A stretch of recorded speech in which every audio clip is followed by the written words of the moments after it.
Welcome to winter, constant listeners. I know you think it's bad out there, but consider it could be a lot worse.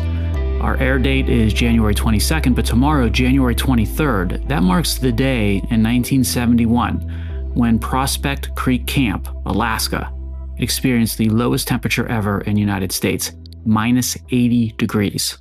Ouch. Indeed, we are in the dead cold of January, but ironically, we're also in the intense heat of another march toward the Super Bowl in the NFL. And I thought a great sports dedication subject for this time around would be a reminder as to how the Super Bowl came to be, and a vital precursor to what became the modern game and its penultimate event in a few weeks. Now, that vital precursor was the American Football League, or the AFL, and its story is a fascinating one. The AFL operated for 10 seasons in the 1960s, from 1960 until 1970. And in 1970, it completed a merger with the older established rival National Football League, or NFL. And when it merged into the NFL, it formed the core of the American Football Conference, or the AFC. But before merging into the NFL, that AFL was directly competing with the NFL. And from its start in 1960, all the way through to the merger, that was the case. The AFL was not the first attempt to take on the NFL. It was the fourth major attempt and the first to succeed. Three earlier rivals to the NFL carried the same name of AFL, and you saw that in the 20s, one in the 30s, and one in the 40s. It only lasted a year or so before collapsing. And there was the All-America Football Conference in the second half of the 1940s, which also failed. But this fourth version or attempt of the AFL, it succeeded in the end, and it helped form the modern NFL as we know it. The AFL was created by a group of owners who had, I'd call it, some chips on their shoulders, because they had been refused NFL expansion franchises, or they had only minor shares of NFL teams. They wanted a chance to take on the league that may have slighted them by starting a rival league of their own. The owners had a sense of humor. They referred to themselves as the Foolish Club. That was a term that Lamar Hunt helped promote, the owner ultimately of the Kansas City Chiefs. But these were not foolish people. Far from it. They were serious, and they were focused on success. The AFL's original lineup consisted of an Eastern division. It included the Titans of New York, the Boston Patriots, who became the New England Patriots, the Buffalo Bills, the Houston Oilers. Also had a Western division of the Los Angeles Chargers, the Denver Broncos, the Oakland Raiders, and the Dallas Texans. And some of those names you recognize today, and some they morphed into teams that you know today, which I'll get to in a second. And by the way, did you know the original name that was chosen for the Oakland team? It wasn't the Raiders. Do you know what it was? It was the Seniors. Think about that, the Oakland Seniors. Well, the AFL shocked many pundits by signing 75% of the NFL's first-round draft choices in 1960. They basically poached the entire first round from the NFL. And that included Houston signing Heisman Trophy winner Billy Cannon. Gale Sayers almost signed with the AFL, but of course he ended up with the NFL's Bears. The early years of the AFL, they were tough, no doubt about it. Attendance was low, it struggled, but the league had a big sort of advantage, an ace up its sleeve, because it had a strong TV contract with ABC, and then eventually one with NBC as well. And TV money played a key role even back in the 1960s. It kept the AFL alive, frankly.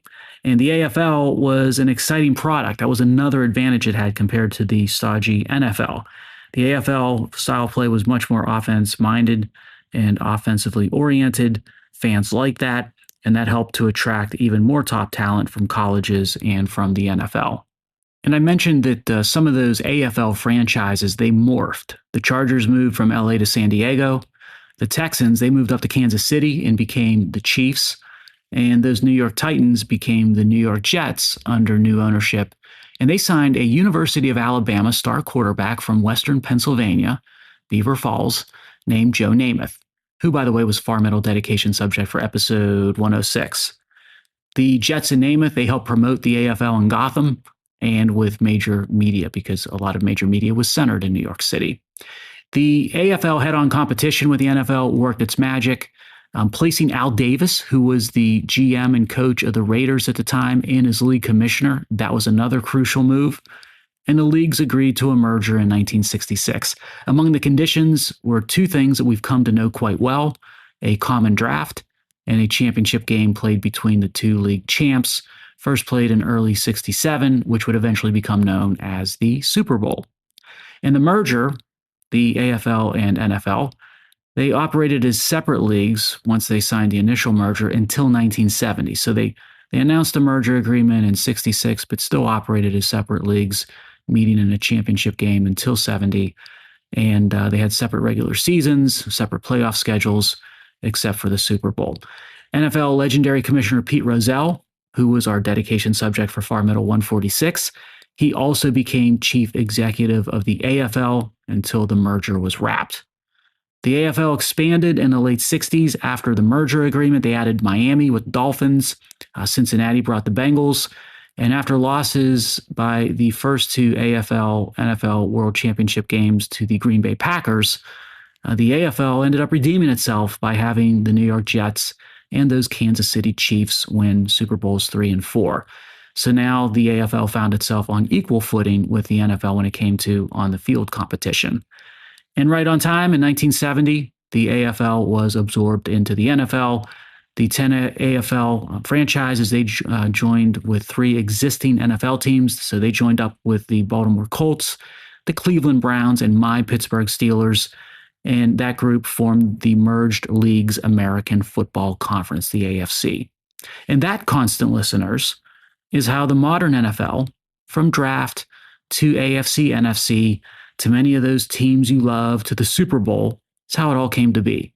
Thus, as we march toward another Super Bowl Sunday, we dedicate episode 192 of the Far Middle to the American Football League, or the AFL. Indeed, the AFL helped make the NFL of today, created a multi-billion-dollar industry that's run by billionaire owners, the super wealthy elite, which connects us to the topic of paying your fair share. With so much talk these days centered around making sure that individuals and businesses, particularly those making the most, pay their fair share of tax, I thought it would be interesting to move away from the rhetoric and focus on the objective math. What do the data tell us? Because the facts tell a very interesting story. The top 1% of income tax filers, they provided over 40% of the revenue to the federal government in 2022. And that's from and using IRS data.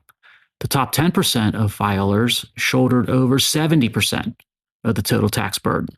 In other words, the data show that the United States income tax system, it's incredibly and highly progressive. And this reality is important when Congress and the president get around to deciding whether to extend the 2017 lower tax rates that are set to expire at the end of 2025. The top marginal rate for higher earners is 37%, and Democrats and the left, they wanted to go back and still want to go back to the old level, just under 40%, perhaps even beyond that.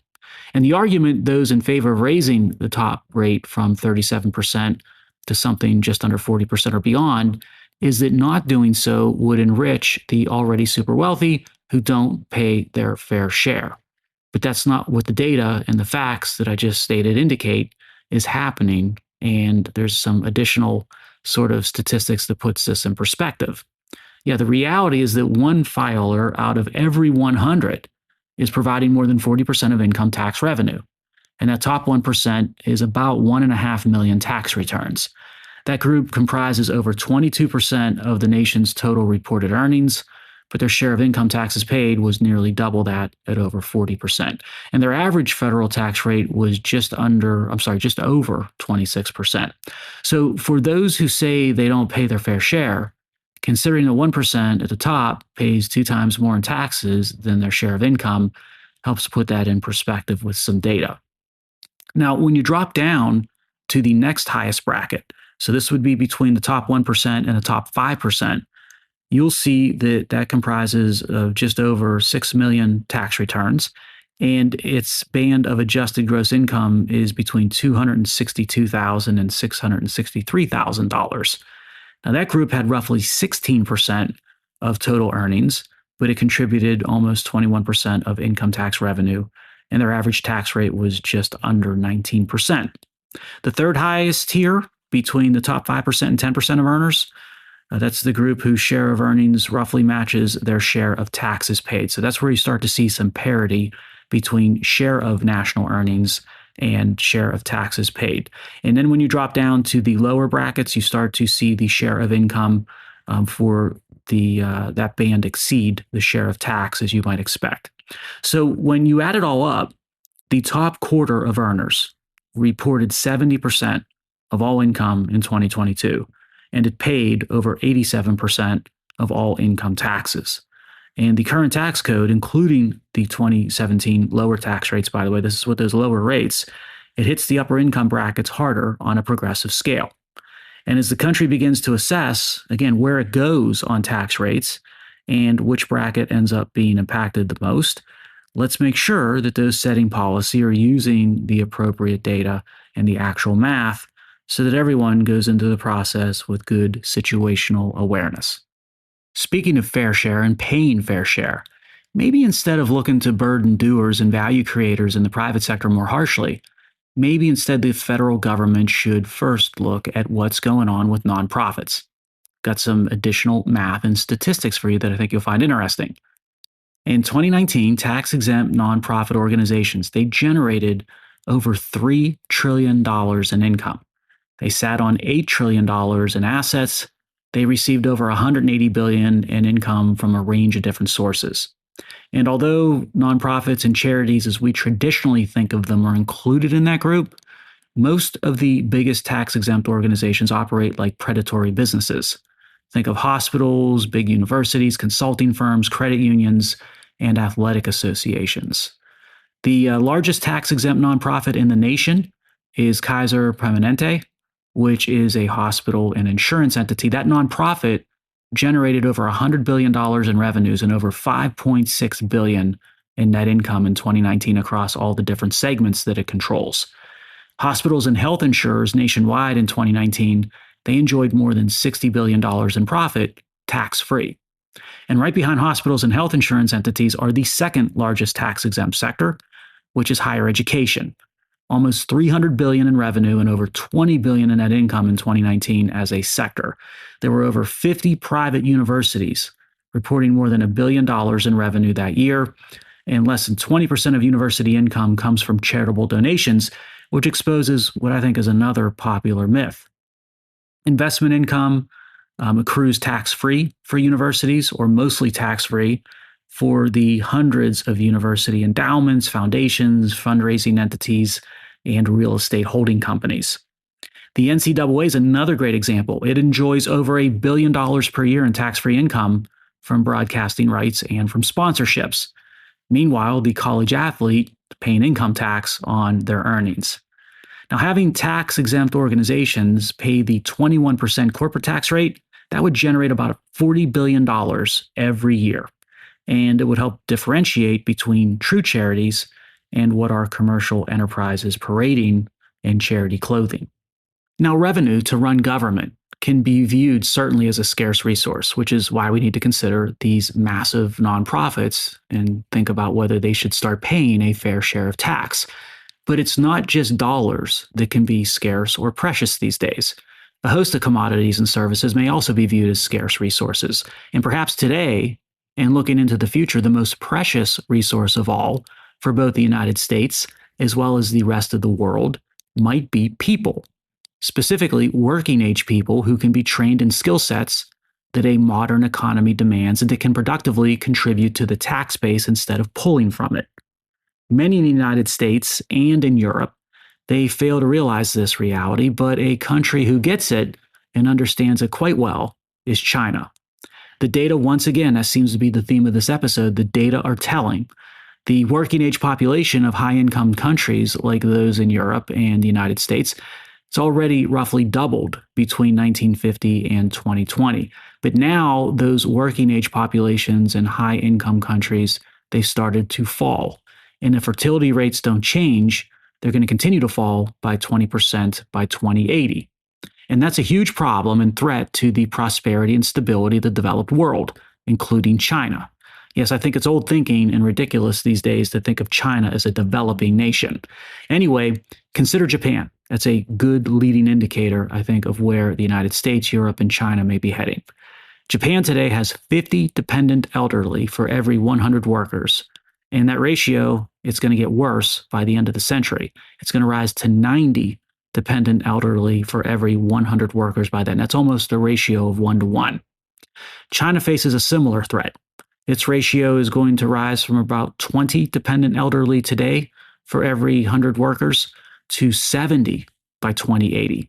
So that's an accelerated increase in that ratio. Western Europe is currently at 40 elderly dependents for every 100 workers, and it's projected to rise to 70 over the same period of time, right where China is projected to increase to.